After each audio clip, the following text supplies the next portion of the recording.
नमस्कार, एक नया दिन और सीधी बात का एक नया अंक लेकर मैं विवेक सूर्य एक बार फिर आप सभी का स्वागत करता हूं। दोस्तों, अपने इस कार्यक्रम सीधी बात के माध्यम से हम हमेशा से उन मुद्दों को उठाते हैं जिनका ताल्लुक मेरी, आपकी, हम सबकी जिंदगियों से जुड़ा हुआ और सीधी बात के माध्यम से एक संवाद, एक कम्युनिकेशन स्थापित कर बेहतर समाधान की तरफ अग्रसर हो सकते हैं।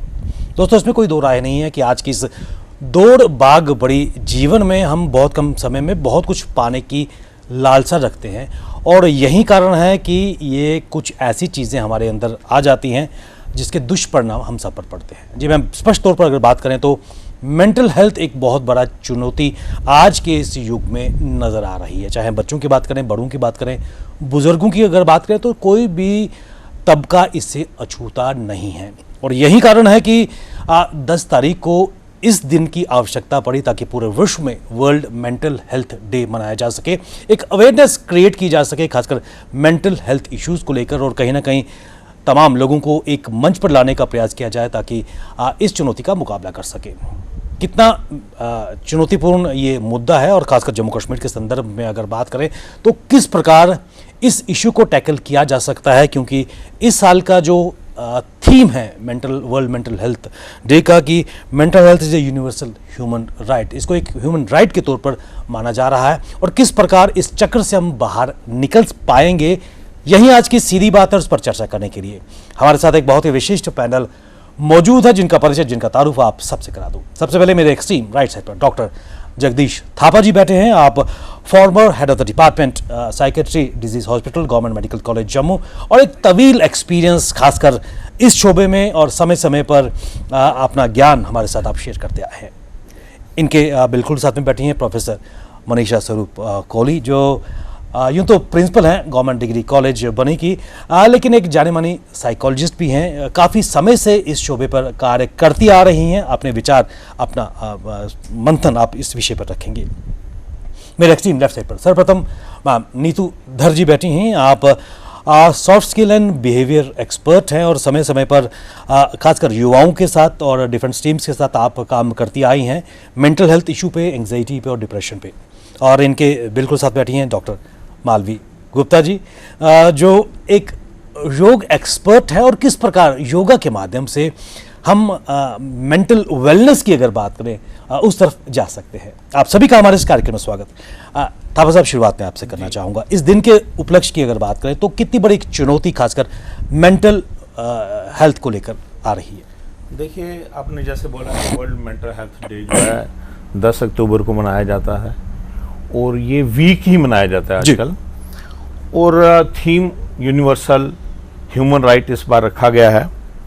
मैं ये बताऊंगा कि 3 चीज़ें बहुत ज़्यादा इम्पॉर्टेंट हैं मेंटल हेल्थ को लेके। वो है एजुकेशन और awareness and removal of social stigma. ये 3 चीज़ें जो हैं, जो अवेयरनेस जो मेंटल हेल्थ की है वो बहुत ज़्यादा कम है।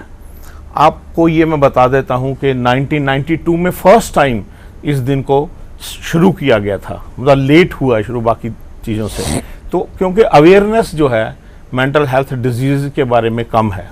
और सेकंड बात यह है कि सोशल स्टिग्मा इसके साथ जो अटैच है, मैं ये पर्सनली समझता हूँ कि अगर हम मेंटल हेल्थ की जगह साइकोलॉजिकल हेल्थ करें तो शायद लोग ज़्यादा एक्सेप्टेबल करें। बिल्कुल, एक्सेप्टेबिलिटी इसकी एज ए सोसाइटी में, कम्युनिटी में, लोगों में जो है वो मेंटल वर्ड को लेके भी कई बार ना सोशल स्टिग्मा अटैच हो जाता है।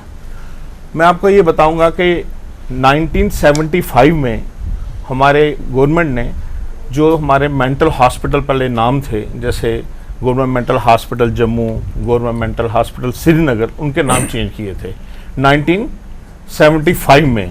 तो उनका नाम रखा था government psychiatry disease hospital Jammu and government psychiatry disease hospital Srinagar. मगर फिर भी मैं ये समझता हूँ कि जो अवेयरनेस आनी चाहिए थी वो बहुत ही कम आई है।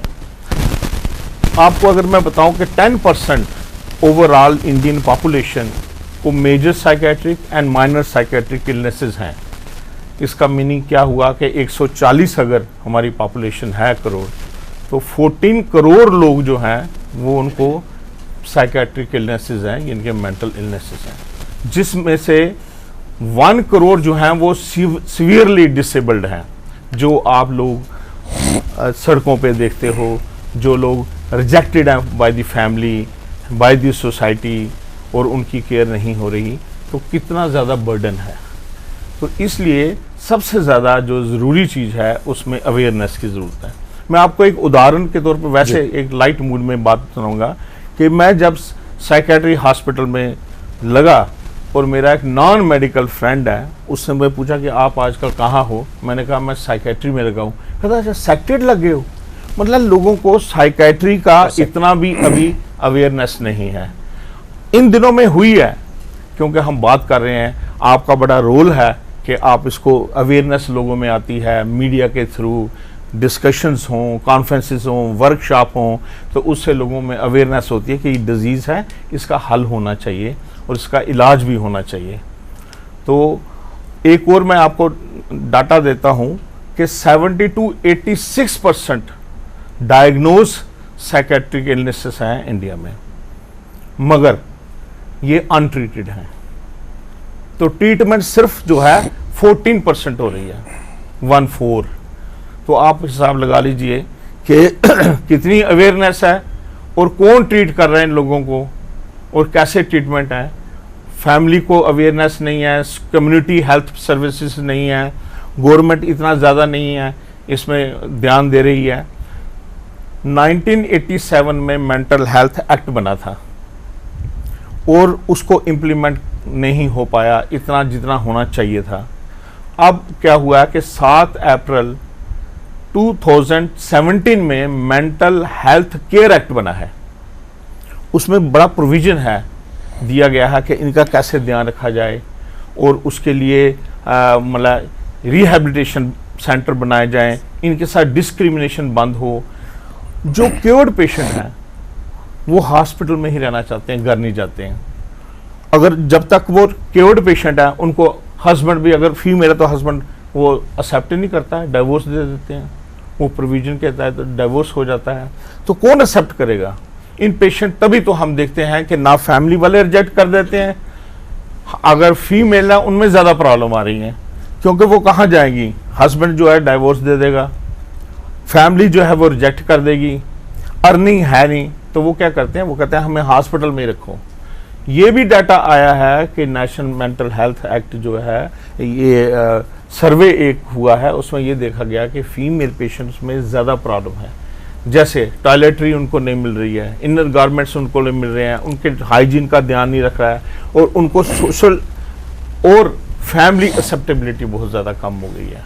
तो इसलिए मैं ये देखा गया है कि अगर सर्वे करें तो फीमेल पेशेंट जो सफ़र कर रही हैं साइकेट्री, उनका ज़्यादा वर्ष हालत है मेल से भी। अब आप देखिए कि अगर जो फैमिली एंड सोसाइटी अगर डिस्क्रिमिनेट करेगी इन पेशेंट के साथ, इनको एक्सेप्ट नहीं करेगी, ये कहाँ जाएंगे? तभी तो हम देखते हैं कि सड़कों पे आप लोगों को देखेंगे, इनको कपड़े भी नहीं होते हैं, इनको हाइजीन बड़ी पुअर होती है, खाना नहीं होता है ना। तो वो चीज़ें जो हैं वो कौन करेगा? तो ये स्टेट अथॉरिटी एडमिनिस्ट्रेशन का काम है कि जो अब मेंटल हेल्थ केयर एक्ट बना है उसको प्रॉपरली इम्प्लीमेंट किया जाए। डॉक्टर साहब, एक इम्पॉर्टेंट बात आपने की है कि जो मेंटल हेल्थ केयर एक्ट बना है उसको इम्प्लीमेंट ट्रांसपेरेंट किया जाए, और एक बड़ी चुनौती खासकर भारतवर्ष में नज़र आ रही है। मनीषा जी, मैं आपकी तरफ आना चाहूँगा, 2 इश्यूज़ आपसे मैं डिस्कस करना चाहूँगा। एक तो जो कितना ग्रेव इशू, खासकर अगर हम भारतवर्ष खासकर जम्मू कश्मीर के संदर्भ में बात करें कि मेंटल वेलनेस की अगर बात करें या फिर मेंटल हेल्थ की अगर बात करें, कितनी एक बहुत बड़ी चुनौती है, और रूट काज कहाँ नजर आता है आपको? विवेक जी, रूट कॉज मुझे लगता है कि भीतरी है, हमारे अंदर है। जब हम वीक पड़ जाते हैं तो एक्सटर्नल जो स्टिमुलस हैं, जैसे आपने कोविड के दौरान में देखा कैसा वो चेन था, वही चेन मेंटल हेल्थ इश्यूज़ में है। मैं यहाँ से थोड़े हद से ये कह रही हूँ, आज ही बैठे बैठे अभी मैं जब डॉक्टर साहब बात कर रहे थे, मैं ये सोच रही थी कि विवेक जी के इस माध्यम से बहुत सारे पॉलिटिकल इश्यूज़, बहुत सारे सोशल इश्यूज़, बहुत जो रिलीजियस, बहुत सारे ऐसे जो आज के संदर्भ के टॉपिक्स हैं वो उठते हैं।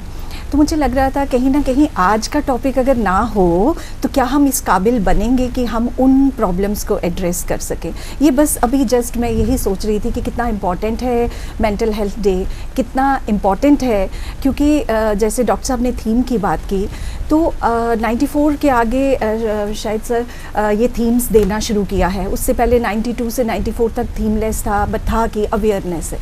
हर साल का एक बड़ा प्यारा सा थीम है रिलेटेड टू मेंटल हेल्थ। जैसे राइट की बात की तो राइट मीन्स कि होना ही होना चाहिए। राइट मीन्स कि अगर ऐसा नहीं है तो आप शायद ह्यूमन नहीं हैं। राइट मीन्स कि हर ह्यूमन का ये हक है। तो आप तो सबसे बखूबी पहला काम कर रहे हैं। उस राइट के नीचे, थीम के नीचे लिखा है to spread awareness, to take action, to plan out things, to go for NGOs and go door to door and tell them. So आपको मुबारक कि आज आपने एक दिन पहले ही, जैसे कहते हैं पूर्व संध्या पे हम मुबारकें शुरू कर देते हैं, तो एक दिन पहले ही आपने अवेयरनेस का जो है मुद्दा। अब आती हूँ मैं, जो आप रीजनिंग की बात कर रहे हैं विवेक जी, कोई एक रीज़न नहीं है और ऐसा भी नहीं है जो मैं समझती हूँ कि नॉर्मेलिटी और एबनॉर्मेलिटी में एक बाल का अंतर है। ऐसा नहीं है कि कोविड की तरह या किसी और वायरस की तरह बाहर से कुछ आपके भीतर घुस रहा है तो आप अपने दरवाजे बंद कर लीजिए, जो हम बोलते थे अपने आप को बचाव करिए, डिस्टेंस करिए। ये कुछ ऐसा है जो आपके भीतर पनप रहा है। रॉ मटेरियल हम सबके अंदर है। जेनेटिक्स का रोल है, कईयों में साइकोटिक डिसऑर्डर्स का रॉ मटेरियल है। स्किज़ोफ्रेनिया जैसे परवीन भाभी जो हैं, उनकी मदर, उनकी नानी, उन सबको था तो वो शांत थी। सेम एंग्जाइटी की प्रॉब्लम जब उनको पड़ी तो उन्होंने इस चीज़ का, उनको एग्रीवेट हो गया, उनका वो जो स्किज़ोफ्रेनिया है वो बाहर निकल पड़ा। ये तो एक रेयरेस्ट ऑफ रेयर एग्जाम्पल्स हैं। हम सब आज खतरे के उसके अंदर हैं।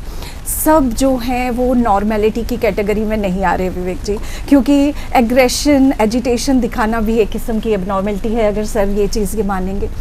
तो सर के क्लिनिक्स पे ऐसी बम्बारमेंट होती थी और मुझे लगता है जम्मू का कोई बचा ही नहीं होगा सर जिस पे आपके छींटे ना पड़े हों। कुछ ने छुपा के डाले होंगे, कुछ ने ओपन होके डाले होंगे।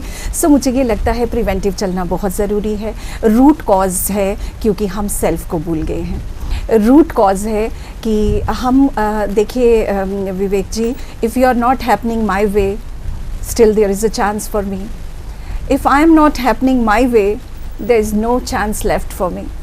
अगर आप मेरे मुताबिक नहीं चलते हैं, कोई परेशानी नहीं, थोड़ा थमिए। आपके इर्द गिर्द के लोग आपके मुताबिक नहीं चलेंगे और लोग अपनी बीमारियों का, अपने डिप्रेशन का, अपनी एंग्जाइटी, स्ट्रेस का रीज़न हमेशा ये देते हैं। और मुझे लगता है कि एक तो करेक्टर डिसऑर्डर स्प्रेड हो रहा है, सर जानेंगे, और एक न्यूरोटिक डिसऑर्डर कि दो किस्म के लोग, एक तो ये कह रहे हैं मैं गलत नहीं हूँ, सारी गलतियाँ समाज में हैं, मेरे इर्द गिर्द के एटमॉस्फेयर में हैं, सब चीज़ें बाहर हैं। और दूसरा न्यूरोटिक डिसऑर्डर कि वो अपने आप में एक विक्टिमाइज गेम खेलता जा रहा है। मैं विक्टिम, मेरी वजह से, मतलब एक तो आप सीन क्रिएट कर रहे हैं, एंग्जाइटी में जा रहे हैं, उसके बाद आप गिल्ट में जा रहे हैं। तो ये खाली MDP साइकोसिस जैसे पेशेंट में नहीं, हम सब के बीच में ये पर्सनैलिटी चलती जा रही है। सो मुझे ऐसे लगता है कि आजकल सबसे पहला रीज़न है Vivek ji, we are not attending to the things. हम रिएक्ट कर रहे हैं। Reaction is not good. Reaction is an action without awareness. We should be, the meaning of responsibility. It's ability to response. वो ख़त्म हो गई है. रिस्पॉन्स में कॉन्शियसनेस है और अवेयरनेस है. और अगर हम गहराई से सोचें तो यही दो वर्ड्स हैं जो हमें एनिमल से अलग करते हैं. They take birth, we take birth. They procreate, we procreate. They die, we die. We do all the things which are common to animals other than staying aware. So मेरे मुताबिक अगर इन दो चीज़ों को हम अटेंड करेंगे तो मसलाहत जो हैं उनकी ठीक होने की गुंजाइश रहेगी. महत्वपूर्ण चीज़ की इस दौर में, इस दौड़ बड़ी ज़िंदगी में हम सेल्फ को भूल रहे हैं और we are reacting not responding. ये तो जी आपकी तरफ मैं आना चाहूँगा. वक्तव्य आपने सुने और एक इम्पॉर्टेंट एक इशू है, खासकर मेंटल वेलनेस और मेंटल हेल्थ की अगर बात करें, और क्योंकि आप भी डायरेक्ट डील कर रही हैं खासकर मेंटल वेलनेस की अगर बात करें, बिहेवियर चेंजेस को लेकर क्या कहेंगी, कितनी बड़ी चुनौती ये नज़र आ रही है? Vivek ji, first of all thank you मुझे सीधी बात में बुलाने के लिए, क्योंकि ये एक ऐसा माध्यम है, मुझे लगता है कि आउटरीच बहुत ज़्यादा है। यहाँ पे बात करके आई एम श्योर कि बहुत सारे लोग सुनेंगे and with such a nice panel बहुत सारे आइडियाज़ फ्लोट हो रहे हैं, और अगर ये हमारे जनता तक पहुँचे तो नथिंग बेटर दैन दैट। बात करते हैं, जो आप मुझे कह रहे हैं कि क्या चैलेंजेस आते हैं डे टू डे लाइफ में। मेरी जो वर्किंग है, मेरी वर्किंग आज के यंगस्टर्स के साथ बहुत ज़्यादा है। मैं ये नहीं कहूँगी कि लिमिटेड टू यंगस्टर्स है, मैं प्रोफेशनल्स के साथ भी डील करती हूँ, मैं छोटे बच्चों के साथ भी डील करती हूँ।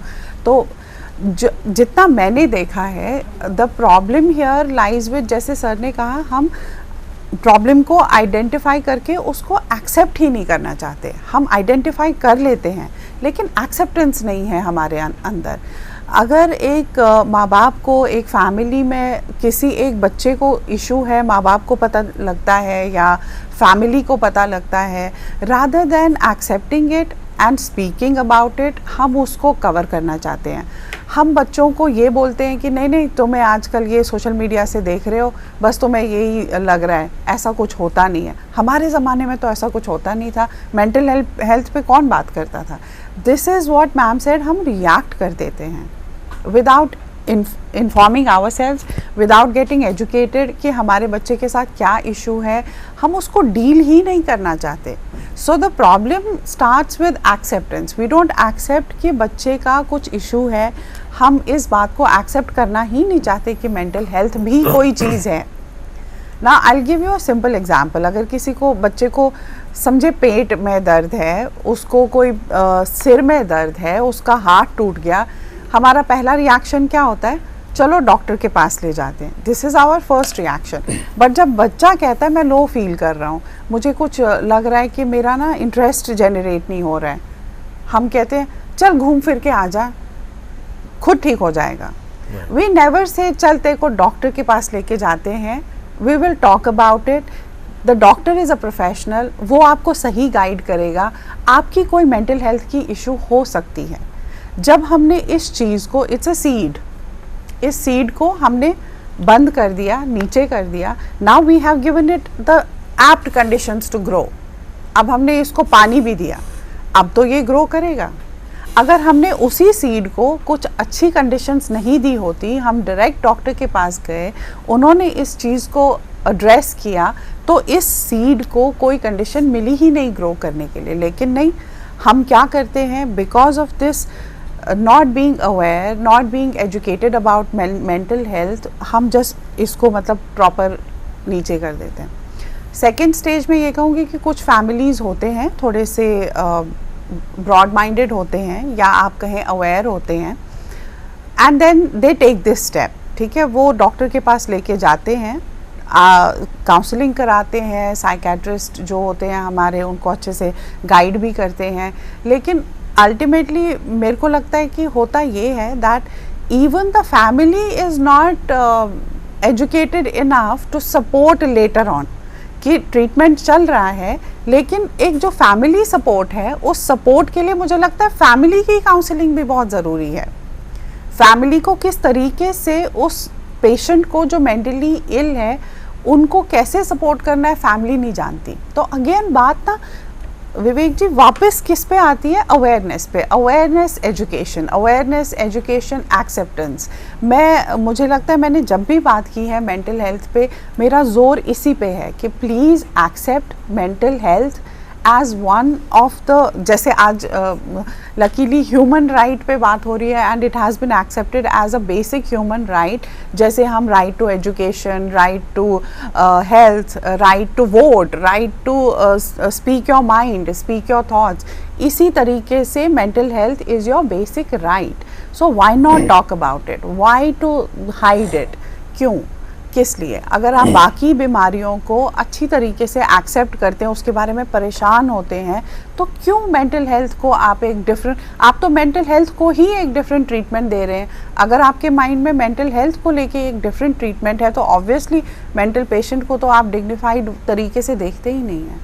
सो please accept, please educate yourself and do not think कि मेंटल हेल्थ एक टैबू है, इसको एक टैबू की तरीके से मत देखिए. That is my request to everybody who is watching this show. विडम्बना ये है कि भारतवर्ष और जम्मू कश्मीर के संदर्भ में इसको as a taboo, as a stigma ही लिया जा रहा है, और हर शहर जिस तरह आपने बात की कि अंडर द कारपेट उसको रखा जा रहा है कि सामने ना आए, और बाकी इश्यूज़ की तरह, बाकी हेल्थ इश्यूज़ की तरह इसको प्रायोरिटी नहीं दी जा रही. डॉक्टर मालवी, मैं आपकी तरफ आना चाहूँगा, और इस पूरे संदर्भ में सॉल्यूशंस की अगर बात करें किस प्रकार, क्योंकि भारत अब योग गुरु बन चुका है, और क्या योग के माध्यम से हम अपनी एंग्जाइटी, डिप्रेशन, स्ट्रेस को और मेंटल वेलनेस की अगर बात करें उस तरफ जा सकते हैं? हाँ बिल्कुल, मतलब मुझे ऐसा लगता है कि आपको पहले तो पता होना चाहिए कि आपको प्रॉब्लम क्या है, क्योंकि आज के टाइम पे फिज़िकल हेल्थ की तरफ लोग ज़्यादा भागते हैं, और अगर देखा जाए अगर आपकी मेंटल हेल्थ ठीक नहीं है तो आप फिज़िकली भी कभी भी फिट नहीं हो सकते हैं. और वो क्यों? क्योंकि फ़िज़िकल हेल्थ अब हम काफ़ी लोग देखते हैं, कहते हैं कि हम जिम जाते हैं, हम लोग योगा करते हैं, हम लोग वॉक करते हैं, तो हमारा वेट नहीं जा रहा, हमें ये प्रॉब्लम नहीं जा रही, हमारे ये डिजीज़ नहीं जा रहे. वो क्यों नहीं जा रहे? क्योंकि आप मेंटली स्टेबल नहीं है, आप मेंटली फोकस नहीं है उस चीज़ को लेके. आप जिम में जाके भी आपका ध्यान उस जगह पे फंसा है कि वो ऐसा क्यों हो गया. जैसे कि सर ने सोशल स्टिग्मा की भी बात की, वो लोग ऐसा क्यों करेंगे, लोग क्या कहेंगे, मुझे ये करना चाहिए या नहीं करना चाहिए. तो यहाँ पे एक्सेप्टेंस की बात आती है कि आपको जो अच्छा लगता है आप वो करिए. आपको मन करता है आपको ये करना है, आपको मन करता है आपको वहाँ जाना है, आपको मन करता है आपको पढ़ना है, आपको जो अच्छा लगता है आप वो कर सकते हैं. क्योंकि अगर आप लोगों के बारे में सोचेंगे तो आप मेंटली हमेशा ही डिस्टर्ब रहेंगे. और ये चीज़ हमेशा ध्यान रखनी चाहिए कि आपका मेन पर्पज़ क्या है. योगा जो है आपको खुद से जोड़ता है, आपको खुद के बारे में और जानने का मौका मिलता है. और उसमें क्या होता है, आप अपने आप को जब पढ़ते हैं आप अपने आप को इम्प्रूव करते हैं, बिना मेडिसिन, बिना किसी डॉक्टर के पास जाए बिना आप लोग अपने आप को फिजिकली और मेंटली दोनों तरह से स्टेबल कर सकते हैं. जैसे कि सर ने बोला कि सर के वहाँ पे भी पेशेंट्स आते हैं तो सर उनको डील करते हैं और सर उनको समझाते हैं, मेडिसिन देंगे या फिर उसको उस तरह से ट्रीट करेंगे, क्या प्रॉब्लम है उसकी बात सुनेंगे. Same in the same way हमारे हॉस्पिटल में भी यही होता है, पेशेंट की पहले बात सुनी जाती है. मतलब पर्सनली मैं प्रेफर करती हूँ पहले उसकी बात सुनूँ, उसको क्या प्रॉब्लम है, प्रॉब्लम का रीज़न क्या है. और ज़्यादातर देखा जाता है स्ट्रेस, एंग्जाइटी, कोई घर से परेशान है, कोई नौकरी से परेशान है और इसका इतना ज़्यादा स्ट्रेस ले लेते हैं. मे बी कुछ लोग बच्चों से परेशान है या कुछ लोग डील नहीं कर पाते अपनी सिचुएशंस को. अगर आप एक समय पे उठते हैं और आपका खाना अच्छा होता है, बैलेंस डाइट होती है और आप कुछ टाइम अपने लिए निकालते हैं, बजाय मतलब फ़ोन हमारा मुझे लगता है कुछ अच्छा काम भी करता है लेकिन हर टाइम जो फ़ोन पे रहना is not a good thing. उससे हम पॉजिटिविटी के साथ नेगेटिविटी भी साथ ही अडाप्ट करते हैं और सेम देख के हमारे बच्चे भी वैसा ही करने लगते हैं. तो मुझे लगता है अगर आपको लगता है अगर आप इस सिचुएशन में हैं, आप मेंटली डिस्टर्ब्ड हैं, आपको खुद से ही पता चल जाएगा, या तो आपको नींद नहीं आएगी या आप बहुत ज़्यादा खाना लगेंगे या फिर आप खाएंगे ही नहीं. आपकी बहुत सारी हैबिट्स चेंज होने लगती हैं जो सिर्फ आप ही रीड कर सकते हैं, वो दूसरा बंदा आपको नहीं बताएगा मेंटली डिस्टर्ब्ड हैं या नहीं. क्योंकि आप अपनी तरफ से तो कोशिश कर रहे हैं कि आप ठीक हैं, आप फिजिकली भी फिट हैं, मे बी कुछ लोग बहुत फिट भी दिखते हों बट मेंटली बहुत डिस्टर्ब होंगे अंदर से. और एट द एंड क्या होता है, वो अपने आप को इतना अकेला कर देते हैं, लोगों से दूर होने लगते हैं कि वो लोग क्या कहेंगे, क्योंकि मैं नहीं कर सकता, क्योंकि मैं ये नहीं बन सकता. और मुझे लगता है इस तरह से लोगों को योगा अडाप्ट करना चाहिए ताकि आप इनर सेल्फ, नेचर, जैसे मैं बताती हूँ संडे टू संडे हम नेचर वॉक पे जाते हैं और मेरा कंपटीशन किसी के साथ नहीं होता और ना मैं चाहती हूँ मेरे साथ जो लोग जुड़े हैं उनका भी किसी से कंपटीशन हो. नेचर से जितना कनेक्ट होंगे आप खुद से कनेक्ट होंगे. और मुझे लगता है आज के टाइम पे ना, मतलब मैं भी इनफैक्ट ये करती हूँ अपने बच्चे के साथ भी, एक पौधा घर पे ज़रूर किसी गमले में रखिए और उसको अपने बच्चे की ड्यूटी लगा दीजिए कि वो किस तरह से ग्रो करता है. क्योंकि आपका बच्चा जब उसकी टेक केयर करेगा ना तो उसको समझ आएगी कि लाइफ इज़ सो इम्पॉर्टेंट और उसको हम 4 दिन पानी नहीं देंगे वो मर जाएगा, है ना. तो सेम अगर हम लोगों को हर्ट करेंगे और खुद भी हर्ट होंगे तो इससे क्या होगा, नेगेटिविटी और ज़्यादा बढ़ती जाएगी. तो आपको खुद भी खुश रहना है और लोगों को भी खुश रखना है. तो मेंटल अवेयरनेस, जिस तरह से हम लोग फिजिकल हेल्थ अवेयरनेस कैंप्स लगाते हैं, तो मेरा मेन मोटिव पहले ये रहता है कि मेंटल हेल्थ भी आप लोगों की सही रहे. क्योंकि मेंटल हेल्थ ठीक होगी तो आपका जो सराउंडिंग्स है वो ऑटोमेटिकली सही होगी. ना आप किसी के बारे में बुरा सोचेंगे, ना बुरा करेंगे. और इसी तरह से आप योग से जुड़ेंगे तो आपको उसके भी बेनिफिट मिलेंगे. भारतवर्ष की विडम्बना ये है कि हम अपनी आधी से ज़्यादा ज़िंदगी ये सोच के जीते हैं कि लोग क्या कहें, बिल्कुल। और यही दिक्कत हमारे लिए खासकर सही मेंटल की अगर वेलनेस की तरफ जाना है तो एक बहुत बड़ी चुनौती नज़र आ रही है। डॉक्टर साहब, मैं 2 चीज़ आपसे जानना चाहूँगा। एक तो अर्ली वार्निंग सिग्नल्स क्या है, क्योंकि पेरेंट्स भी जानना चाहते हैं कुछ हद तक, जिस तरह नीतू मैम ने यहाँ पर जिक्र किया, और उसके साथ इसमें कोई दो राय नहीं है कि चाहे डिप्रेशन हो जाए, एंग्जाइटी हो जाए, ultimately it will lead to the clinical illness. जैसे हम डायबिटीज की बात करें या फिर हार्ट डिजीज़ की अगर बात करें, तो कहीं ना कहीं it will lead to the disease. तो क्या सर अर्ली सिग्नल रहते हैं और किस प्रकार फैमिली में इसको जांचा जा सकता है? देखिए, एक मैं ये मिथ क्लियर करना चाहता हूँ कि जो मेंटली सिक पेशेंट होते हैं उनकी फैमिली में ये बहुत बड़ी धारणा ये है कि अब ये पागल हो गया, इसको कुछ पता नहीं है। ये वर्ड उनको निकाल देना चाहिए अपनी डिक्शनरी से। उसको सब कुछ पता होता है। इसमें ये मैं बताना चाहता हूँ कि जो हमारे हायर फंक्शन होते हैं ब्रेन के, उनको हम कॉग्निटिव फंक्शन भी कहते हैं। मैं आसान तरीके से समझा देता हूँ। जैसे मेमोरी है, ओरिएंटेशन है, कंसंट्रेशन है, जजमेंट है, जनरल इंफॉर्मेशन है, लोगों के बारे में जानकारी है, नाम है लोगों के पता, ये रोटी है, ये सेब है, ये दूध है, ये चाय है, उसको सब पता होता है। जितना भी मेंटल इलनेस सवियर भी हो, स्किज़ोफ्रेनिया भी हो, उसको भी ये पता होता है कि ये चाय है, ये दूध है, ये पानी है, ये मेरा चाचा है, ये मेरा ताया है, ये मेरा भाई है, ये मेरी बहन है। ये जो मैं कई लोगों को देखता हूँ कि वो घर में ही डायग्नोस बनाना शुरू कर देते हैं। वो कहते हैं ये कौन है, वो घर में कैसे डायग्नोस बनाते हैं, ये कौन है, कहते पप्पू, ये कौन है, ये बिट्टू, इसको तो सब पता है, इसको तो बीमारी कोई नहीं है। तो ये जो उदाहरण है ना, ये बिल्कुल खत्म होनी चाहिए। प्रॉब्लम क्या है फिर? अगर उसको पहचान है तो प्रॉब्लम क्या है? प्रॉब्लम उसको 4 है। एक, उसके बिहेवियर में प्रॉब्लम आ गई है। उसका व्यवहार जो है वो एबनॉर्मल हो गया है, अग्रेसिव हो गया है, अनमैनेजेबल हो गया है, राइट, इरिटेबल हो गया है। उसके बिहेवियर में प्रॉब्लम हो गई है। वर्बल बिहेवियर में प्रॉब्लम है, कभी गाली गलौज भी कर देता है, और उसके मोटर बिहेवियर में प्रॉब्लम है, कभी किसी को धक्का दे देता है, कभी किसी को मार भी सकता है। एक प्रॉब्लम ये होती है, ठीक है। सेकंड प्रॉब्लम होती है सोच। उसकी सोच जो है रैशनल नहीं रही, इरेशनल सोच हो गई है, बेतुकी बातें करना शुरू कर देता है।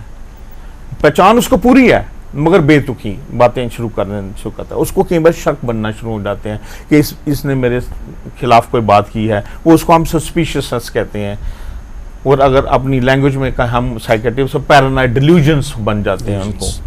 तो बड़े टाइप के डिल्यूजन होते हैं। मैं साधारण भाषा में बोल रहा हूँ कि शक की बीमारी, एक किस्म की शक कि जो थॉट्स हैं वो बन जाती हैं, उसकी थॉट्स में प्रॉब्लम होती है। कई बार बड़ी बड़ी रेसिंग थॉट्स आना शुरू हो जाती हैं, वो अपने आप को सुपीरियर समझना शुरू कर देता है। मैं ये कर सकता हूँ, जैसे कहते हैं कि हवा मारना जी, बड़ी बड़ी बातें करना, वो भी एक बीमारी होती है, उसको मैनिया कहते हैं। तो थॉट्स में जो प्रॉब्लम आती हैं वो एक बीमारी है, जो बिहेवियर में प्रॉब्लम आती है वो। एंड थर्ड जो बहुत इंपॉर्टेंट आजकल जो है वो है emotional disorder. Very true. Emotional disorder में हम सैड हो जाते हैं, उदास हो जाते हैं, और इस हद तक हमने ये देखा है कि लोग आत्महत्या कर लेते हैं। तो इमोशनल डिसऑर्डर सबसे ज़्यादा प्रेवलेंट भी हैं। अगर हम जितनी भी बीमारियां साइकेट्री की हम देखते हैं, उसमें इमोशनल डिसऑर्डर सबसे ज़्यादा हैं, हो रहे हैं, जिसमें एंजाइटी भी आती है, डिप्रेशन भी आती है, न्यूरोटिक डिसऑर्डर भी आते हैं, मेजर साइकेट्रिक प्रॉब्लम जैसे सुसाइड होते हैं, ये भी आते हैं। तो वो थर्ड प्रॉब्लम है। यहाँ मैं रुकूंगा मैं ये बताने के लिए कि अगर हम पिछले साल का डाटा देखें, 1,64,000 लोगों ने सुसाइड किया एक साल में, और रोज़ाना जो है कुछ 450 लोग जो हैं वो सुसाइड से मर रहे हैं, जबकि अटेम्प्ट 20% से भी ज़्यादा होती है। तो अगर 20%, ये अटेम्प्टेड बता रहा हूँ, जो कंप्लीट हो गए सुसाइड वो है, अगर वो 20% वाले भी कंप्लीट हो जाए तो कहाँ लाखों में चला जाता है। तो क्यों हो रहा है ये? इसके कारण मेनली जो है वो साइकेट्रिक इलनेस है। वजह कोई भी हो, चाहे इकोनॉमिक क्राइसिस हो, चाहे घर के झगड़े हों, चाहे कोई और बात हो, कोई आजकल कोई डाइवोर्स हो या लोनलीनेस हो, कारण कोई भी हो, मगर है तो डिप्रेशन, है तो स्ट्रेस। इसकी वजह से क्या क्या हम सुसाइड को भी बचा सकते हैं, हम अगर अवेयर हों। एंड फोर्थ जो प्रॉब्लम होती है, हम इसको कहते हैं behaviour, thought, emotion and perception. कई बार हम चीज़ों को परसीव गलत करना शुरू कर देते हैं, तो वो भी एक वजह है। ये जो हमारी पर्सनैलिटी है वो ये 4 चीज़ों से बनी होती है। बेसिकली साइकेट्री जो साइकोलॉजिकल डिसऑर्डर है वो है कि हमारी ये 4 चीजें डिसइंटीग्रेट हो जाती हैं। हम ऐसे जुड़े हुए हैं 4 चीजों से, जब ये डिसइंटीग्रेट हो जाते हैं तो हमें प्रॉब्लम हो जाती है, चाहे वो बिहेवियर में हो, चाहे वो थॉट में हो, चाहे वो इमोशन में हो, चाहे वो परसेप्शन में हो। ये बेसिक चीज जो है फैमिली को अवेयरनेस के लिए मैं समझता हूँ कि समझनी चाहिए। जो अपना डायग्नोस घर में बनाते हैं उसे ये पूछ के कि उसकी मेमोरी ओरिएंटेशन ठीक है, ये गलत बात है। ऐसा नहीं होता कि मेमोरी ओरिएंटेशन जितना मर्जी क्रॉनिक स्किज़ोफ्रेनिया होगा वो अपना नाम बता सकता है, अपना एड्रेस बता सकता है, वो अगर आपको पहचानता है वो कह सकता है, आपका नाम भी बोल सकता है, मगर हो सकता है थोड़ी देर में आपको गाली गलौज शुरू कर दे। तो वो प्रॉब्लम है, प्रॉब्लम अलग है, ना कि उसको न्यूरोलॉजिकल या कोई डैमेज हो गया उसका ब्रेन। ये थॉट्स में, उसके बिहेवियर में चेंजेस आ गई हैं। तो ये एक चीज। अब इससे प्रॉब्लम आगे क्या होती हैं? अब देखिए प्रॉब्लम क्या हो रही है। फैमिली अगर ब्रोकन है, प्रॉब्लमेटिक फैमिली है, एक्सेप्टेंस फैमिली में नहीं है, तो पेशेंट कहाँ जाएगा? तो फैमिली में पहले तो ये, अगर जो पढ़े लिखे लोग हैं वो, उनको भी मैं कहता हूँ कि समझ होनी चाहिए कि साइकेट्रिक इलनेसेस क्या है, अवेयरनेस अगर उनमें हो तो क्या चोरी छुपे लोग आते हैं, दिखाते हैं, फैमिली को नहीं बताना, ये चोरी से काम हो जाए। तो चोरी किसकी है? जैसे उन्होंने कहा फिजिकल इलनेस और साइकोलॉजिकल इलनेसेस एंड फिजिकल एक जैसी हैं, बीमारी है, वो भी बीमारी है, ये भी बीमारी है। इनका ट्रीटमेंट हर तरीके से किया जा सकता है, उसके लिए अलग से दवाइयाँ, इसके लिए भी दवाइयाँ और क्योर है। आजकल तो वो जमाना है नहीं कि सिर्फ झाड़ फूट से ही काम चल रहा था। पहले तो झाड़ फूट से ही काम चल रहा था, तो अभी भी चल रहा है। तभी तो मैं कह रहा हूँ कि 14% जो है वो ट्रीट हो रहे हैं, मैक्सिमम जो है लोग अनट्रीटेड रहते हैं, डायग्नोज भी हैं मगर दे आर अनट्रीटेड, है ना। इसको हम 60-70 लग गई है 6 साल, अगर लंबा केस है स्किज़ोफ्रेनिया उसको 60-70 बना देते हैं, पर 6 साल बाद ये ठीक होगा। 6 साल बाद किसने देखा? जिसने बताया है या जिसको बताया है वो 6 साल इंतजार करते रहते हैं बेचारे, है ना। तो जो है फेथ हीलर जो है, मगर मैं ये बात जरूरी जहाँ बोलूंगा, आजकल फेथ हीलर भी थोड़े मतलब सियाने जिसको कहते हैं हो गए हैं उनको वैसे भी सियाना कहते हैं। तो वो कई बार पेशेंट भेज देते हैं। आई हैव सीन सम मतलब फेथ हीलर जिनको कई बार डायग्नोस करते हैं भाई ये मैनेज नहीं हो रहा, कि उसी को गाली दे दी या उसी को धक्का मार दिए, वो कहते हैं नहीं नहीं जाओ डॉक्टर को दिखाओ आप। तो थोड़ा फर्क पड़ा है, ऐसा नहीं है कि थोड़ा सा अवेयरनेस आना शुरू हुई है, इतनी नहीं। पर लोग कहाँ जाएं जब पता ही नहीं है कि ये बीमारी क्या है? तो सबसे बड़ी बात है education, awareness and lack of social stigma. ये मैं 3 चीजें कहता हूँ बहुत ज्यादा इंपॉर्टेंट है अगर हमें इस बीमारी को काबू करना है। और बाकी रहा काम योगा का, meditation, this is also very very important. जो हमारी एंजाइटी और रोजमर्रा की चीजों को अगर हमने स्ट्रेस कम करना है तो आई थिंक आयुर्वेदिक मेडिसिन भी मैं रिकमेंड कर सकता हूँ। ये भी अगर लोग अगर एलोपैथी से डरते हैं वो यूज करें। बाकी भी अल्टरनेटिव मेडिसिन भी होती हैं, अल्टरनेटिव तरीके भी होते हैं, थेरेपीज, जैसे काउंसलिंग का रोल बहुत ज़्यादा रहता है, फैमिली काउंसलिंग का रोल बहुत ज़्यादा रहता है, इंडिविजुअल काउंसलिंग का रोल रहता है, ग्रुप काउंसलिंग का रोल रहता है ना। तो वो चीज़ें भी बहुत इंपॉर्टेंट हैं इसमें, क्योंकि हम इसको क्योर करते हैं, क्योंकि इसके लिए साइड इफेक्ट बहुत ज़्यादा हो रहे हैं। साइड इफेक्ट जैसे सब्सटेंस अब्यूज हो रहा है, अल्कोहलिज्म हो रहा है, ड्रग एडिक्शंस हो रही हैं, है ना, वो चीज़ें इसके साइड इफेक्ट्स हो रहे हैं, सुसाइड हो रहे हैं, जान जा रही है। तो वो क्या है कि एक जो साइकोलॉजिकल डिसऑर्डर के जो है side factor, personal, occupation, social, education level जो है डेटोरेट हो जाता है। और फैमिली की जब एक्सेप्टेंस से तो आदमी कहाँ जाएगा जाता है। ये जो है एक प्रॉब्लम जो है मैं समझता हूँ बहुत ज़्यादा है। और लोगों को जो है घर में ही अगर अर्ली, देखो कोई भी डिजीज़ है, चाहे वो फिजिकल है चाहे वो साइकोलॉजिकल है, if there is a early diagnosis, early treatment, cure is always better. Prognosis मतलब outcome of the disease is always good. अगर हम देखो 3 साल 4 साल के बाद पेशेंट आते हैं, अभी जिसको बांध के पीछे आपने शायद किया था कि 13 साल एक लड़की को बांध के रखा गया था, आया था एक बार मीडिया में, 13 अभी थोड़ी देर पहले 13 साल तक वो स्किज़ोफ्रेनिया का उसको बांध के रखा गया, इसमें भूत आ गया, इसके पास ही नहीं जाना, दूर से खाना फेंक दिया गया। तो आप बताइए अगर इतनी अवेयरनेस अगर अभी भी नहीं है, चांद पे हम पहुंच गए हैं, तो फिर ये इतनी अवेयरनेस तो होनी चाहिए कि हम घर में ही साइकोलॉजिकल डिसऑर्डर को एटलीस्ट डायग्नोस करें और डॉक्टर की सलाह लेना बहुत ज़रूरी है। डॉक्टर साहब, जो आपने केस किया जम्मू शहर का ही केस है रेशम जी, का, और जी। अगर शहर में अभी तक इतनी अवेयरनेस जी, नहीं आई तो ग्रामीण क्षेत्रों की हम क्या कल्पना कर सकते हैं। Manisha ji, you are heading institute government degree college Bani की आप प्रिंसिपल भी हैं। युवाओं की अगर बात करें, यहाँ पर जिक्र सर ने कहा है कि it will lead to the use of substance, drugs, alcoholism की तरफ बढ़ावा हो रहा है। क्या एक प्रिवेंशन हो सकती है और यहाँ से आगे हम किस प्रकार मेंटल वेलनेस की तरफ बढ़ सकते हैं? विवेक जी, मैं थोड़ा सा इसको गहराई में ले जाना चाहूँगी। इंडिया में क्या हो रहा है, हमारी भी जो एज जो है वो बढ़ती जा रही है। अब हम ये नहीं कहते कि ओल्ड एज भी, earlier old age, middle old age, and then घर में परदादा भी ओल्ड है, दादा भी ओल्ड है, and your father is also who is just got retired, वो भी ओल्ड है। सो ये सीक्वेंस चल रहा है। डेवलपमेंट का बहुत बड़ा रोल है। डेवलपमेंट प्रीनेटल से शुरू हो जाती है। Prenatal, lady is not prepared. Lady is in competition with the man, with her career, with outside world, and that time she is conceiving. To conceive, you don't need a womb, you need this attitude and the mind, and it's a couple which conceives. So उस बच्चे की परवरिश में कि वो पहला बच्चा है, वो मोस्ट वांटेड बच्चा है, वो अनवांटेड बच्चा है, वो बच्चे को एक लेडी बर्डन ले रही है, वहाँ से तो उसकी जर्नी शुरू हो गई। और माँ को पता ही नहीं, वो ना चाहते हुए जब उसको गर्भ पुराण पढ़ना चाहिए, जब उसको अपने आप को रोज़ क्लिनजिंग करना चाहिए कि it's not me alone, it's somebody else also, उस टाइम में वो टीवी शोज़ देख रही है एग्रेशन वाले, एंड अगर मॉडर्न है तो वो अल्कोहल स्मोकिंग से दूर नहीं जा रही है। She is in suspicion with the husband, late क्यों आए, सास ने किसको ज़्यादा क्या दे दिया।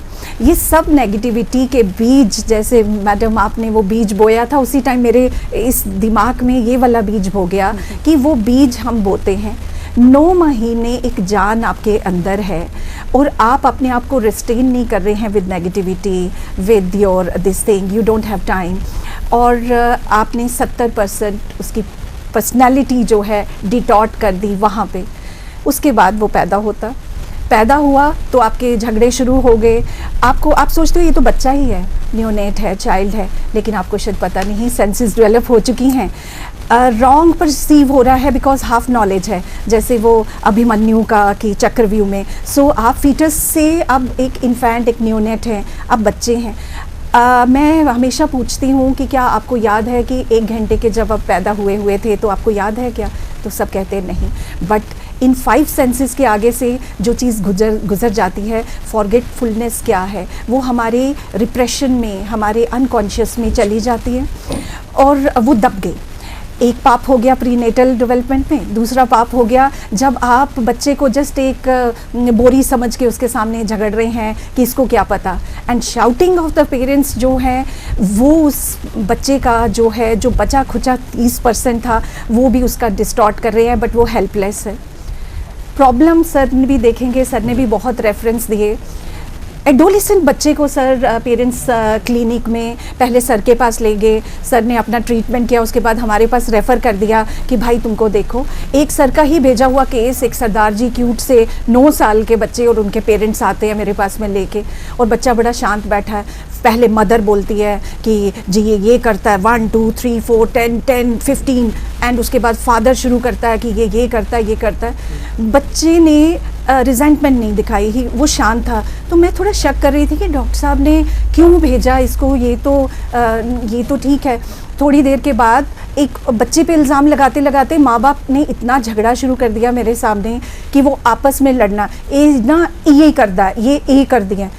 उसके बाद जब वो थक गए, सांस फूली, बच्चा कहता मैम मैं पागल नहीं हूँ, पागल ये दोनों हैं because they are mistreating me, और ये मेरे सामने ये चीज़ें करते हैं। Then I discuss later on with sir also कि sir there is an option, बच्चा ये चीज़ है। माई पॉइंट इज़ एडोलेसेंट होते ही जब हार्मोनल जो अंदर आपने बीज बोए प्रीनेटल में, पोस्टनेटल केयर में, वो एडोलेसेंट में आ जाता है। लेकिन आपके माध्यम से मैं सबको बोल दूं, उस टाइम अगर आपका बच्चा एडोलेसेंट में है वो रेक्टिफाई नहीं होगा। अब आप भुगतिए, आप पेशेंस रखिए, उन जब तक कि वो यंग एडल्टहुड में नहीं आता उसका हार्मोनल इम्बैलेंस हो गया है, आपने डेवलपमेंट जैसी दी, आपने जैसा इन्वायरमेंट ये किया, आप इस टाइम उसको और छेड़ेंगे, वो सब्सटेंस अब्यूज़ में जाएगा जैसे आपने कहा, वो बाहर वालों पे फेथ करेगा और बाहरी दुनिया आजकल कमरों के भीतर पहुंच चुकी है मोबाइल के ज़रिए, साइबर क्राइम के ज़रिए। सो बड़ी वनरेबल कंडीशन है। इसमें सर की ही बात को आगे करते हुए सर मैं एक बात बताती हूँ कि जैसे मैंने पहले कहा एक बाल का अंतर है और ये कहीं बाहर से वायरस नहीं आता एबनॉर्मेलिटी का, ये सब कुछ हमारे, तो हम डायग्नोसिस जो करते हैं वो DSM diagnostic and statistical manual, अरे स्टैटिस्टिक्स का क्या नाम आ गया डायग्नोसिस करने में, तो यहाँ मैं बता दूँ कि क्वांटिटी और जो पीरियड है दैट मैटर्स। सबसे पहले जो भी साइकेट्रिक साहिबान हैं वो पूछेंगे कि कब से ये सिम्टम हो रहे हैं, हैव यू ऑब्जर्व्ड कि पिछले, तो कम से कम वो 3 महीने का टेन्योर जो है वो ऑब्जर्वेंट है।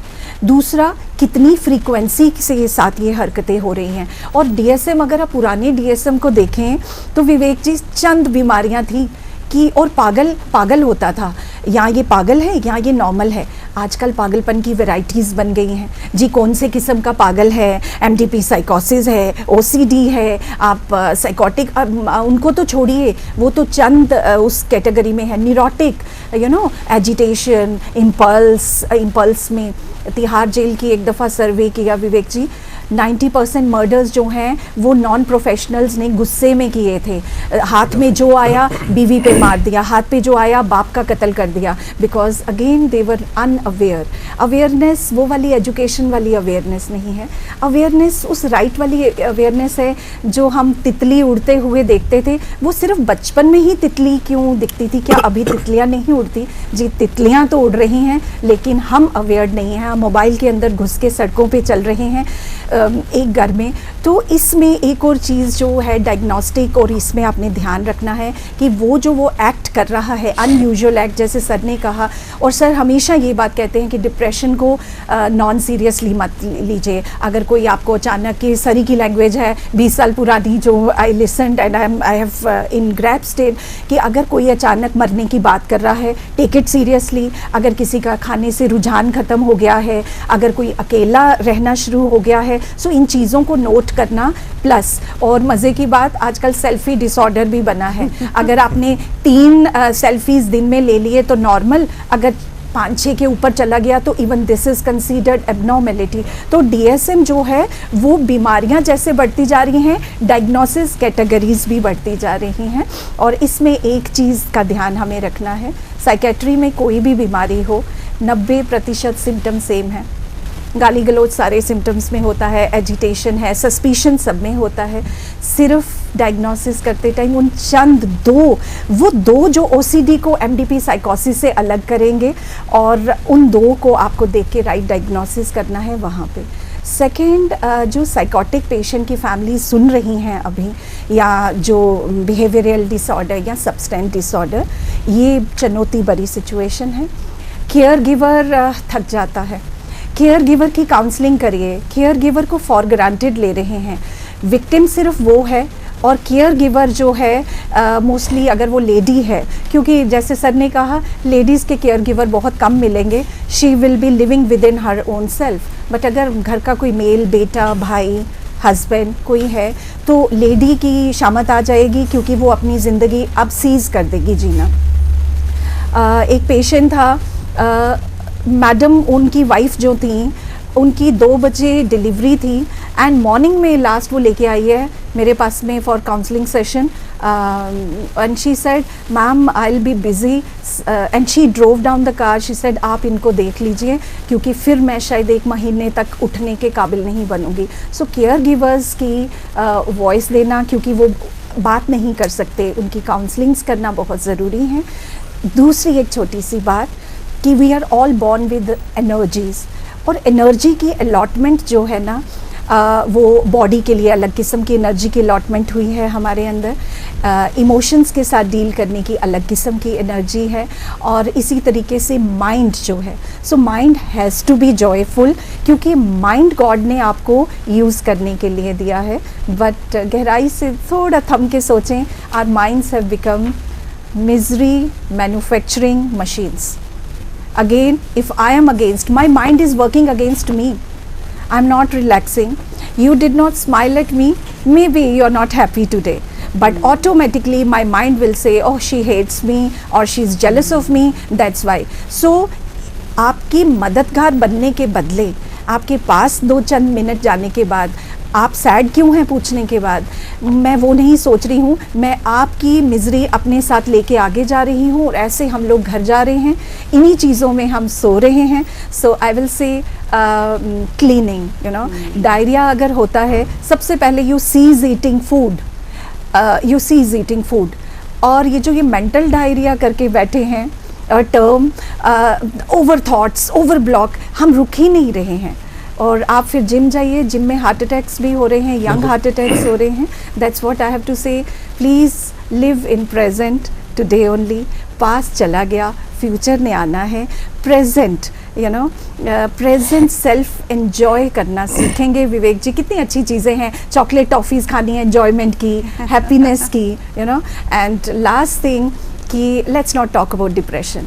80s में सर मानेंगे, 80s 90s में ओ यार मिगी डिप्रेशन हो गया. What exactly depression is.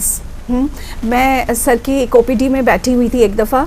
The person says हैं, हाँ जी क्या हुआ, तो ही सेज टू सर कि जी मैनू ना एंग्जाइटी हो गई, डिप्रेशन हो गया. No, anxiety is completely different from depression. तो सर ने ना थोड़ा गुस्सा किया. सर ने उसको बोला, don't diagnose yourself, and if you want to diagnose yourself, don't come here. Please tell me the symptoms. आप symptoms बताइए कि मुझे नींद नहीं आ रही, मुझे भूख नहीं लग रही. He will diagnose कि ये डिप्रेशन है. So I want to humbly submit, say I am less happy today. That ways आप हैप्पीनेस की कैटेगरी में रहेंगे. यू विल से आज थोड़ा कम खुश हूँ लेकिन खुश तो हूँ. Don't say I am depressive. ये बड़ी ख़तरनाक अछूत की बीमारी है जो फैलती जा रही है और लाइलाज बनती जा रही है. And then say oh I am very joyful and happy, you no.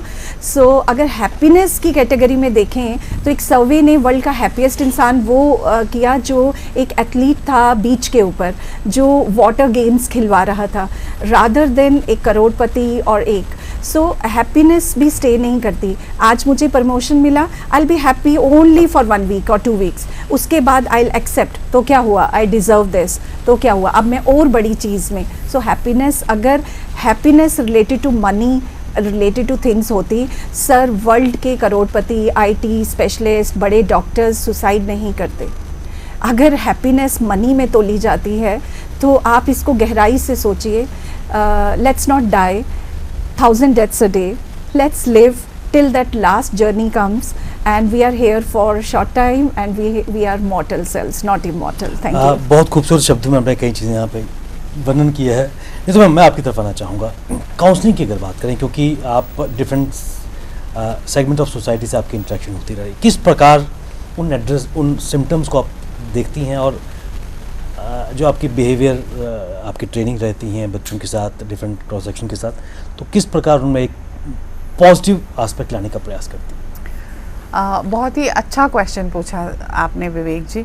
मैं आपको एक रिसेंटली मेरा एक सेशन हुआ था कहीं पे बच्चों के साथ, तो आई वॉज जस्ट मैं अपना सेशन ले रही थी और उनको मैं किसी चीज़ के बारे में बता रही थी और एक एग्ज़ाम्पल दिया मैंने, जनरल सा एग्ज़ाम्पल.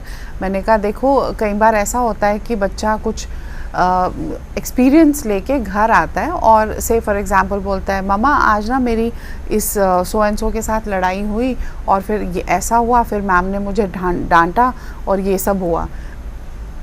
पहला जो एक्सक्यूज़ मी, पहला जो रिएक्शन मदर का होता है वो होता है तुम्हारी गलती रही होगी, तुमने कुछ किया होगा, पता है मुझे तुम्हारा.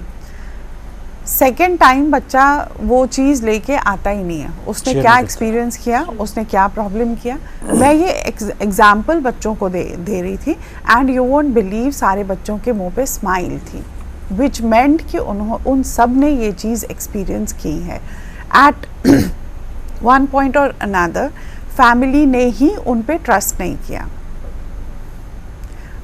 आपका जो पहला सोशल कॉन्टैक्ट इंटरैक्शन या कांटेक्ट होता है वो फैमिली के साथ होता है। अगर ये फैमिली यूनिट आप पे ट्रस्ट नहीं करता है तो यहीं से तो हमारी मेंटल हेल्थ डिटीरिएट होनी शुरू होती है। अगर मेरी फैमिली मुझ पे ट्रस्ट नहीं करती है तो मेरा ट्रस्ट जो लेवल है वो एकदम डाउन हो जाता है। और अब मेरे पास जो मेरा ट्रस्ट सर्कल है, ट्रस्ट सर्कल में सबसे पहले मेरे पेरेंट्स, मेरे सिबलिंग्स हैं, उसके बाद फ्रेंड्स आते हैं। हम चाहे कितना भी बोलें कि फ्रेंड्स बहुत क्लोज होते हैं, ऐसा होता है, लेकिन जो आप अपने पेरेंट्स से बात कर सकते हैं वो आप फ्रेंड्स से नहीं कर सकते। Let me tell you this, हम लोग कहते हैं कि पेरेंट्स को फ्रेंड्स बनना चाहिए, ऐसा करना चाहिए, बट मुझे नहीं लगता पेरेंट्स को फ्रेंड्स बनना चाहिए। जो पेरेंट बात समझा सकता है, डांट के भी बच्चा पेरेंट के पास वापस आएगा, फ्रेंड से डांट खाएगा तो कभी नहीं जाएगा। एक आपका वो जो ईगो होती है वो हर्ट होती है कि फ्रेंड ने ऐसे बोल दिया तो नहीं जाएगा।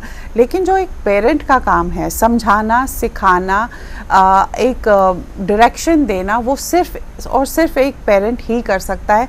मुझे नहीं लगता पेरेंट्स को फ्रेंड्स बनना चाहिए। पेरेंट्स का एक रोल है, उनका एक दायित्व है, उनका एक पावर है जो वो यील्ड कर सकते हैं बच्चों पे, जो फ्रेंड्स नहीं कर सकते।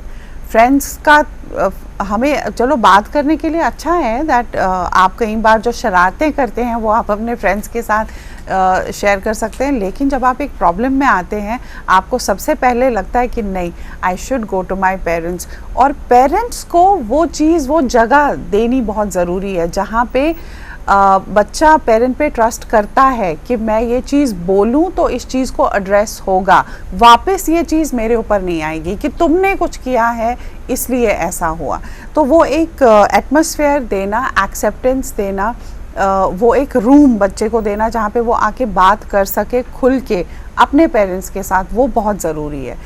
मैंने देखा है कि यंगस्टर्स में सबसे ज़्यादा जो चीज़ मैंने ऑब्ज़र्व की है, उनके पास कोई बात करने को नहीं है, उनके पास कोई चीज़ शेयर करने को नहीं है। एंड यू वोंट बिलीव, बच्चे जब मेरी क्लास ख़त्म होती है, मेरी वर्कशॉप ख़त्म होती है, मेरे को 1-1 घंटा लगता है वो वर्कशॉप को क्लोज़ करने में। क्यों? क्योंकि वो बच्चे मेरे साथ आके बात करना चाहते हैं, they want to talk about.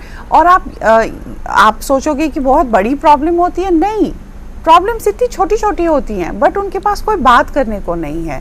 अगर उनको वो बात करने के लिए कोई मीडियम मिल जाए, कोई साधन मिल जाए, कोई घर में मिल जाए, तो मुझे लगता है कि वो तो बहुत अच्छा करते हैं। देखिए, बच्चे में, जैसे मैम ने कहा, कैपेबिलिटीज़ तभी से आती हैं जब से भगवान ने उनको भेजा मदर के वूम में, कैपेबिलिटीज़ वहाँ से ही शुरू होती हैं। तो हम क्या करते हैं, हम अपने बच्चों को उसके साथ कंपेयर किया, इसके साथ कंपेयर किया, हम पहले ही उनके माइंड में बिठा देते हैं कि you are not good enough. As parents हम लोग ये करते हैं, उसको देखो, इसको देखो। जब हमने ये शुरू किया तो बच्चे में कॉन्फिडेंस कहाँ से आएगा? बच्चा कैसे ये सोचेगा that I am good enough for the world? हमें मार्क्स चाहिए, हमें परफॉर्मेंस चाहिए, डांस में भी बहुत अच्छा चाहिए, ओरेशन में अच्छा चाहिए, उसको डिबेट्स में भी कंपटीशन करवाना है। You won't believe, I am saying this, may be मैं शेयर करूं तो उनको बुरा भी लगे, मेरे पास किसी ने 3 साल का बच्चा भेजा, 3 इयर्स, जिसकी लैंग्वेज डेवलपमेंट अभी पूरी नहीं है, वो अभी लर्निंग कर रहा है। किसी ने 3 साल का बच्चा मेरे पास भेजा कि इसका कोई कंपटीशन है, आप इसको रेडी कराओ स्टोरी टेलिंग के कंपटीशन के लिए। मतलब hiring some professional for a 3-year-old kid. आप सोचें कि पेरेंट्स कितनी ज़्यादा एक्सपेक्टेशंस लेके बैठते हैं और वो स्ट्रेस कहाँ पे आ रहा है? वो बच्चे पे आ रहा है। तो उसको अगर उसका मेंटल हेल्थ डिटीरिएट हो रहा है तो वो किसकी गलती है? I think parents, it's high time parents should understand कि उनकी रिस्पॉन्सिबिलिटीज़ क्या है। दोस्त बनना बहुत आसान है, पेरेंट बनना बहुत मुश्किल है। It's a very very tough task, it's like walking on thin ice. And you are a parent, you brought a life into this world, ये आपका, it's the onus is on you. आपको उस छोटी सी as में ही बच्चे पे confidence दिखाना है, फेथ दिखाना है, बच्चा एज इट इज़ उसको एक्सेप्ट करना है। क्या बच्चे ने आपको कभी बोला आप लाइफ में बहुत सक्सेसफुल नहीं है तो I don't like you as a mother? बोला कभी? कभी बच्चे ने आपको ये बोला आपकी ड्रेसिंग सेंस अच्छी नहीं है तो मुझे आप अच्छे नहीं लगते। This doesn't happen. बच्चा आपको उस तरीके से एक्सेप्ट करता है जिस तरीके से वो आप हो, तो आप क्यों नहीं एक्सेप्ट करते कि मेरा बच्चा बोलने में अच्छा नहीं है, मेरा बच्चा मैथ में अच्छा नहीं है, तो क्या हो गया? Life doesn't and here. I think parents should guide their kids towards facing the life, towards, जैसे सर ने कहा सुसाइड के केसेस बढ़ रहे हैं। क्यों बढ़ रहे हैं? मेरी ही नॉलेज में पुणे में एक बच्चे ने सुसाइड किया और मेरी सिस्टर का बेटा उसके साथ पढ़ता था। He said that I know why did he take his life. He took his life because his parents wanted him to get this much of marks. He didn't get this much of marks. I know वो बात ही नहीं कर सका. And this is true. This is happening. तो mental illness शुरू होती है घर से ही. एनवायरनमेंट में भी अगर कोई नेगेटिव इन्फ्लुएंसेस हों, जैसे सोशल मीडिया आजकल है, हम उसको नेगेट नहीं कर सकते. बच्चे देखते हैं, हम उनको टोटली उससे बिल्कुल बंद भी नहीं कर सकते. अगर वो घर में नहीं देखेंगे तो ट्यूशन क्लास में देख लेंगे, कहीं और देख लेंगे. सो एक हेल्थी रिलेशनशिप बनाना बच्चे के साथ बहुत ज़रूरी है. उसको सोशल मीडिया के कैसे यूज़ करना है वो गाइड करना भी हमारा ही it's our duty and responsibility. एक अगर हम उसको कम्युनिकेशन, मुझे लगता है communication, open communication can open many channels. अगर बच्चा कम्युनिकेट कर पाए कि मैंने ये गलती की, अब इसका क्या सल्यूशन है, rather than I put more trouble on him, more मेरी एक्सपेक्टेशन ये थी, तुमने ये कर दिया, अब मेरे को लोग क्या कहेंगे, अब ऐसा होगा, and I put all of that burden on the kid and then I expect कि इसको कोई मेंटल प्रॉब्लम होनी भी नहीं चाहिए. वेल, गलती मेरी है. तो ये मैं एक और बात कहना चाहूँगी कि बच्चों के लिए उनका सर्कल कैसा है, ये देखना भी पेरेंट की ड्यूटी है, ताकि एक अच्छा सर्कल से मेरा मतलब सिर्फ फ्रेंड्स नहीं है, सोशल मीडिया, बुक्स, वो कौन से क्लब्स में जा रहा है सीखने के लिए, वहाँ पे बच्चे कैसे हैं, माहौल कैसा है, अगेन पेरेंट की ड्यूटी. और एक चीज़ और मैं कहना चाहूँगी, I might sound rude here, but medical fraternity की भी रिस्पॉन्सिबिलिटी है. I am not saying it for everybody, this does not apply for everybody, but I have seen doctors जो हैं हमारे मेडिकल फ्रेटर्निटी के, मेडिसिन्स पे बहुत ज़्यादा जोर है, काउंसलिंग पे थोड़ा कम है. मेडिसिन्स दे के मेंटल हेल्थ वाले पेशेंट्स बेचारे पूरा दिन सोते रहते हैं. I am not categorizing or sorry, I am not saying it to any doctor in particular, पर मैंने बहुत सारे केसेस देखे हैं जहाँ पे सिर्फ मेडिसिन्स देते. मुझे लगता है कि सिर्फ मेडिसिन्स इस चीज़ को ट्रीट नहीं कर सकती. बात करना, अपने मेंटल हेल्थ के बारे में बात करने से ही पेशेंट में बहुत चेंजेस आती है. आई एम श्योर सर और ma'am will agree with me. Doctor Malvi, एक चीज़ मैं आपसे जानना चाहूँगा जिसका यहाँ पर जिक्र डॉक्टर जगदीश थापा जी ने भी किया कि मेडिटेशन, उससे कितना प्रभाव, खासकर क्योंकि जिस तरह नीतू ने कहा कि बात करने से बात बनती है, कन्वर्सेशन, एक संवाद स्थापित करना है, और मेडिटेशन और योगा के माध्यम से कहीं ना कहीं हम अपने भीतर एक मेंटल वेलनेस की तरफ कदम बढ़ा सकते हैं. जैसे कि मैम और सर दोनों ने बोला कि एलोपैथी मेडिसिन दी जाती है, डॉक्टर्स के पास लोग पहले जाते हैं, और एलोपैथी मेडिसिन उतना ही वर्क करती है जितनी उस इंसान को प्रॉब्लम या पीड़ा से वो गुजर रहा है. मान लीजिए किसी को पेट दर्द है तो वो डॉक्टर वो दवाई देगा जिससे उसको आराम मिल जाए. अगर उसको सर दर्द है, डॉक्टर वो दवाई देगा जिससे उसकी सर दर्द ठीक हो जाए, क्योंकि वो टॉलरेट नहीं कर पा रहा उस चीज़ को. तो उसका मतलब ये नहीं है कि आपका जो प्रॉब्लम है वो जड़ से ख़त्म हो गई है. पहले तो प्रॉब्लम को देखा जाना चाहिए, तभी आयुर्वेदिक डॉक्टर्स बने हैं कि वो आपकी प्रॉब्लम को समझे, साइकेट्रिस्ट बने हैं कि वो सिचुएशन समझे कि आपको प्रॉब्लम ये है, आपकी बॉडी में कितना फॉरेन मैटर जा रहा है, क्या मतलब जो डिप्रेशन के पेशेंट्स हैं, एंजाइटी के पेशेंट्स हम ज़्यादातर देखते हैं उनको कॉन्स्टिपेशन की प्रॉब्लम रहती है. क्या आपको सबसे पहले क्या कॉन्स्टिपेशन की प्रॉब्लम है? अगर है तो दैट मीन्स आपका सिस्टम कुछ सही वर्क नहीं कर रहा है. पहले आप उस चीज़ को ठीक कीजिए. अगर आप उस चीज़ को ठीक करेंगे तो आप बाकी चीज़ों को भी फॉलो कर पाएंगे। और उसमें बाकी चीज़ों में क्या होता है, यम नियम आपको फॉलो करने हैं, जिसमें हमारे योग के अकॉर्डिंग यम नियम, आसन, प्राणायाम, प्रत्याहार, धारणा, ध्यान, समाधि, ये सब कुछ आता है। अगर आप ये सब कुछ फॉलो करेंगे, और आई डोंट थिंक आप किसी कंपटीशन में आएंगे, आपको किसी से जेलसी होगी, आप किसी के बारे में, कोई बढ़ रहा है, कोई पैसा कमा रहा है, उसके पास वो गाड़ी आ गई, उसके पास ये आ गया, उसका घर ऐसा बन गया, आपको फ़र्क ही नहीं पड़ेगा। मतलब आपके पास जो है ना, आपके पास एक कमरा है घर में, तो आपको उसमें भी बहुत अच्छा फील होगा कि आप दाल रोटी खा पा रहे हैं। क्या वो दाल रोटी, अब बहुत बड़े घर बना के भी हम लोग कई लोगों को देखते हैं कि वो खुश नहीं है, हैप्पी नहीं है, उनकी ज़िंदगी में हैप्पीनेस है ही नहीं है। और क्यों नहीं है? क्योंकि मुझे लगता है एक रेडी वाला बंदा और एक बहुत बड़ा बिजनेस वाला बंदा किस चीज़ से गुजर रहा है? पैसा कमाना है, वो भी पैसा कमा रहा है, वो भी पैसा कमा रहा है। क्या वो उस पैसे से फैमिली को खुश रख रहा है? दोनों अपनी पैसों से फैमिली को खुश रख रहे हैं। अब जो ज़्यादा पैसा कमा रहा है वो सोचेगा मेरे पास ये भी होना चाहिए, वो भी होना चाहिए, मैं ये लाइफस्टाइल नहीं कर सकता, ये नहीं कर सकता। उस अकॉर्डिंग हम लोगों को अपने आप को एडजस्ट करना शुरू कर देते हैं। तो मुझे लगता है कि आपको उसी अकॉर्डिंग बनाना चाहिए। क्या आप पूरे दिन में उतना पैसा कमा रहे हैं कि आप दाल रोटी खा पा रहे हैं, आप अपने बच्चों की चीज़ों को पूरा कर पा रहे हैं? आप उतनी लाइफ लिमिटेड रखेंगे ना, तो आपकी लाइफ में कभी कंपटीशन आएगा ही नहीं, जेलसी कभी आएगी ही नहीं। और आज के टाइम पे हम आज की जनरेशन को देख रहे हैं, इतने से बच्चे, छोटे छोटे बच्चों के बाल सफ़ेद हो रहे हैं। वो क्या रीज़न है? क्योंकि इतना स्ट्रेस ले लेते हैं। वो स्कूल में मैम क्या कहेगी, घर पे पापा क्या कहेंगे, मम्मा क्या कहेगी।